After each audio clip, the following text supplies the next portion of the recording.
अस्सलामुअलैकुम। SMTV global के साथ मैं हूं आमना अनफाल। सबसे पहले न्यूज़ हेडलाइंस।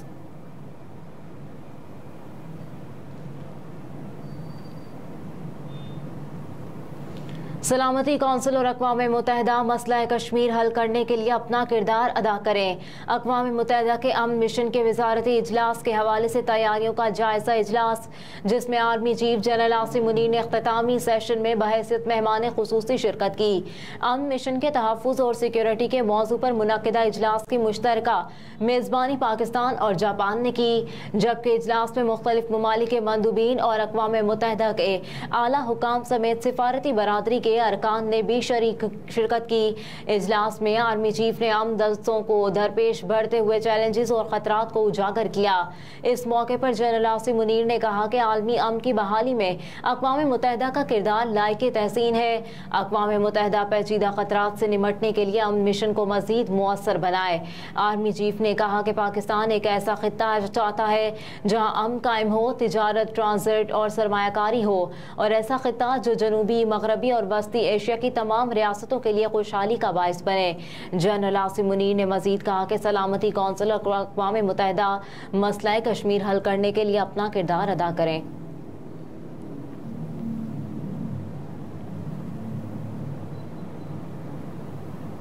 इलेक्शन कमीशन ने जल्द आम इंतखाबात के लिए हल्का बंदियों का दौरानिया कम कर दिया। Chief election commissioner Sikandar Sultan Raja की सरबराही में सियासी जमातों से मुशावरत और फीडबैक मद्देनजर रखते हुए आज अहम इजलास हुआ, जिसमें आम इंतखाबात का शेड्यूल और हल्का बंदियों से मुतालिक उमूर ज़ेर गौर आए। इस हवाले से इलेक्शन कमीशन की जानिब से जारी एलामिया में बताया गया कि इलेक्शन कमीशन ने सियासी जमातों की मुशावरत और फीडबैक के बाद हल्का बंदियों के दौरानिया को कम कर दिया। इलेक्शन कमीशन ने कहा कि हल्का बंदियों की अशा 30 नवंबर को होगी और हल्का बंदियों के दौरानिए को कम करने का मकसद जल्द इलेक्शन मुमकिन बनाना है। इलेक्शन कमीशन ने कहा कि हल्का बंदियों की तारीख को मद्देनजर रखते हुए इलेक्शन शेड्यूल का ऐलान भी कर दिया जाएगा। चीफ इलेक्शन कमिश्नर का कहना था कि इलेक्शन कमीशन हल्का बंदियों के काम की शफाफियत को यकीनी बनाएगा।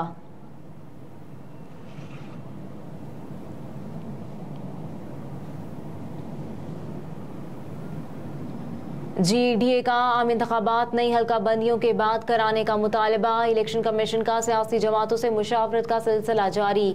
इस हवाले से डॉक्टर फहमीदा मिर्जा की सरबराही में ग्रैंड डेमोक्रेटिक अलायंस वफ्द ने chief election commissioner Sikandar Sultan Raja से मुशावरत की। GDA के वफ्द से मुलाकात के दौरान chief election commissioner Sikandar Sultan Raja ने कहा कि दीगर जमातों से मुशावरत और फीडबैक को मद्देनजर रखते हुए अहम इजलास तलब किया गया है। इजलास में हल्का बंदियों के दौरानिया को मजीद कम करने के बाद इलेक्शन कमीशन इंतखाबात के शेड्यूल का ऐलान करेगा।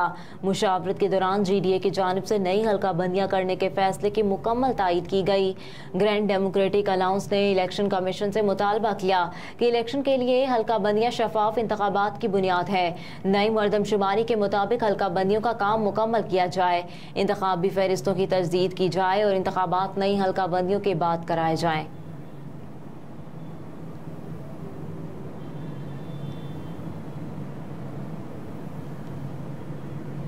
साबिक वज़ीर आला चौधरी परवेज इलाही एक बार फिर गिरफ्तार। ज़राए के मुताबिक चौधरी परवेज इलाही को 3 MPO के तहत गिरफ्तार किया गया।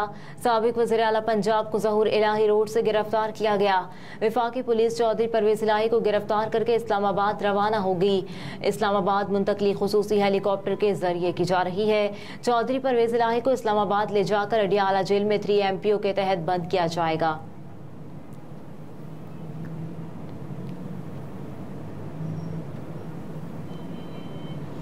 प्रेस कॉन्फ्रेंस नहीं करूंगा, ऐसे ही 4 माह अंदर नहीं गुजारे। मीडिया से गुफ्तगू करते हुए साबिक वज़ीर आला पंजाब चौधरी परवेज इलाही ने कहा कि जब भी नून लीग आई है उन्होंने महंगाई ही की। मुल्क का बेड़ा गर्क करके नून लीगी क़यादत लंदन भाग गई। मजीद बोले कि मुझे तो अंदर रखा हुआ था, पता नहीं मुल्क का क्या कर रहे हैं। अब तो IMF ने भी कह दिया इलेक्शन करवाएं।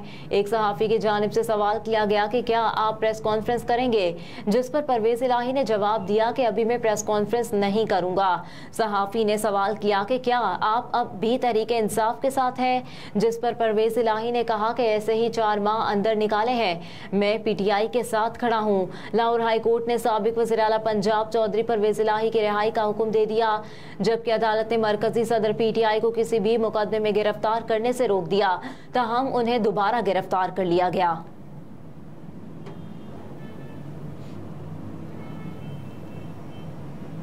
दहशतगर्द हमले फौजी जवानों के हौसले पस्त नहीं कर सकते। अपने मज़ामती बयान में एमक्यूएम पाकिस्तान के कन्वीनर खालिद मकबूल सिद्दीकी ने कहा कि दहशतगर्द हमले में शहीद होने वाले जवानों के अहले खाना गम में बराबर के शरीक हैं। खालिद मकबूल सिद्दीकी ने मजीद कहा कि दहशतगर्द हमले हमारे अफवाज पाकिस्तान के जवानों के हौसले पस्त नहीं कर सकते। पाक अफवाज ने दहशतगर्दी के खिलाफ जंग में लाजवाल कुर्बानियाँ दी हैं।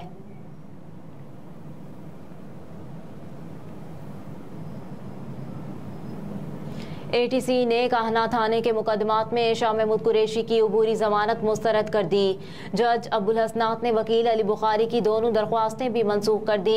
इस्लामाबाद की इंसदादे दहशतगर्दी अदालत एटीसी ने जुम्मे को थाना काहना में दर्ज मुकदमात में शाह महमूद कुरैशी की अबूरी जमानत मुस्तरद की। तफसीलात के मुताबिक एटीसी के जज अब्दुल हसनात जुल्करनैन ने हिफाजती फैसला जारी किया। उन्होंने गैर हाजिरी के बायस शाह महमूद कुरैशी की जमानत भी खारिज कर दी। जज अब्दुल हसनात ने वकील अली बुखारी की दोनों दरख्वास्तें भी मनसूख कर दी। वकील ने शाह महमूद कुरैशी की हाजिरी से इस्तिस्ना और तलबी की दरख्वास्तें दायर की थी। साबिक वज़ीर ख़ारजा शाह महमूद कुरैशी को साइफर केस में गुज़िश्ता रोज जिस्मानी रिमांड खत्म होने के बाद 14 रोज़ा जुडिशल रिमांड पर जेल भेज दिया गया था। पाकिस्तान तहरीके इंसाफ के सीनियर रहनुमा शाह महमूद कुरैशी को साइफर केस में 2 रोज़ा जिस्मानी रिमांड मुकम्मल होने पर अदालत में पेश किया गया।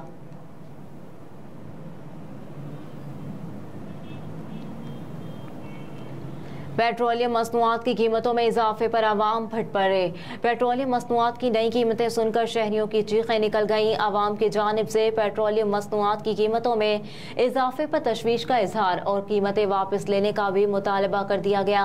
आवाम ने कहा कि मजदूर तबके के लिए जिंदगी गुजारना मजीद मुश्किल हो गया है।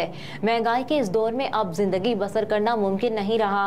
आए रोज हर चीज की बढ़ती कीमतों ने परेशान कर रखा है।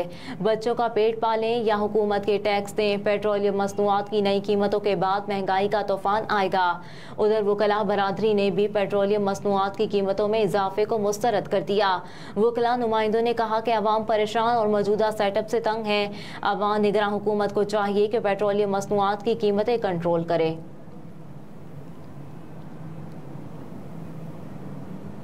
एशिया कप के लिए कज़ाफी स्टेडियम आने जाने वाले रास्ते बैरियर लगाकर बंद कर दिए गए। कज़ाफी स्टेडियम में मैचेस के लिए फुल प्रूफ सिक्योरिटी इंतजामात किए जा रहे हैं। कज़ाफी स्टेडियम आने जाने वाले रास्तों को बैरियर लगाकर बंद कर दिया गया, जबकि स्टेडियम जाने के लिए सिर्फ लिबर्टी गोल चक्कर वाले गेट से सख्त चेकिंग के बाद जाने की इजाज़त होगी। सिक्योरिटी के पेश नज़र कज़ाफी स्टेडियम की हदूद में गैर मुतालिका अफराद का दाखिला मुकम्मल तौर पर बंद कर दिया गया। मीडिया के नुमाइंदों और मुतालिका अफराद को ज़रूरी जाँच पड़ताल के बाद दाखिले की इजाज़त दी जाएगी। सिक्योरिटी के लिए कज़ाफी स्टेडियम आने जाने वाले रास्तों पर खुफिया CCTV कैमरे भी नस्ब किए गए। कज़ाफी स्टेडियम के अतराफ आने जाने वाले अफराद और गाड़ियों कड़ी निगाह रखी जा रही है। इलावा से आज कज़ाफी स्टेडियम में अफगानिस्तान क्रिकेट टीम प्रैक्टिस करेगी।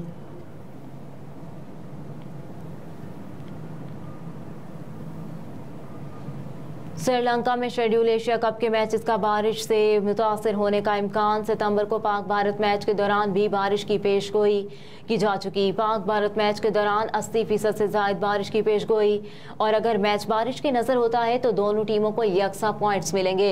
मैच बारिश की नज़र होने की वजह से पाकिस्तान सुपर 4 मरहले के लिए क्वालिफाई कर जाएगा, जबकि भारत को अगले मरहले में पहुंचने के लिए नेपाल को शिकस्त देना होगी। रिपोर्ट्स के मुताबिक श्रीलंका में अगस्त और सितंबर के महीने में मैचेस का बारिश की नज़र होना नई बात नहीं, और इसी वजह से इन महीनों में बहुत कम मैचेस रखे जाते हैं। पाली के लिए 33 वनडे मैचेस की मेज़बानी कर चुका है, जिनमें से सिर्फ 3 मैचेस अगस्त या सितंबर में होने हुए, जो इस बात की निशानदेही के है कि श्रीलंका क्रिकेट मानसून के सीजन में यहाँ मैचेस नहीं रखता। हेडलाइंस आपने जानी न्यूज़ स्टूडियो से। फिल वक्त इतना ही। आप देखते रहिए SMTV ग्लोबल।